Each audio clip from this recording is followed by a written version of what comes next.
So now we're going to use Google Sheets to find the standard deviation of the same data set we've been working with to find the mean and find the 5-number summary. And similarly to in those other videos, I will select a cell. And actually, there are two different standard deviations we could be finding. We could be finding the standard deviation for a population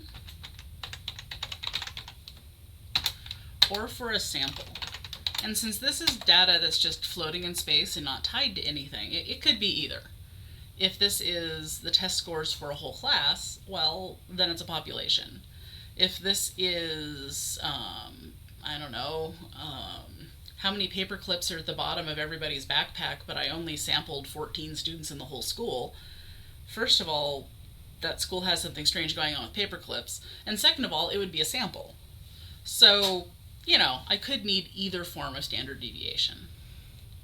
So first I'll find it like it's a population. I'll hit equals, and then I will hop over to my functions menu, go down to statistical, and I will scroll into the S's looking for standard deviation. And there are choices. There's standard deviation, .p would be entire population, .s would be standard deviation, in this case for a sample. There's a whole bunch of different options here. I can just kind of scroll through them and see. So in this case, I want standard deviation of an entire population. Click on this one, click in there and say, here is the data. And then it just calculates it. And once again, I get a suggestion that maybe isn't at all what I want. In this case, it's saying, like, why don't I do that again, but with slightly different numbers? That's not at all what I want to do. So it's saying the standard deviation of the data for this population is this. And if I want it, and it was a sample instead of a population, I hit equals, I go over here, I go here, and this time I just use the regular standard deviation.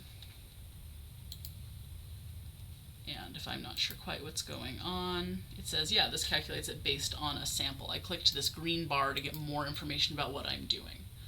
And if I wanted even more information, I could click down here on Learn More, and that would take me to a little bit of a help document over here that would explain further about how this function works and what it's doing, and the syntax, how to do it, all of this stuff. Oftentimes some of this will be information you do not actually care about, but that information is there if you need it. So anyway, this will take the standard deviation if it's a sample. And from the lesson, you'll remember this is a slightly different formula. And so there I've found the standard deviation for this as a population, using that function, and as a sample, using that function.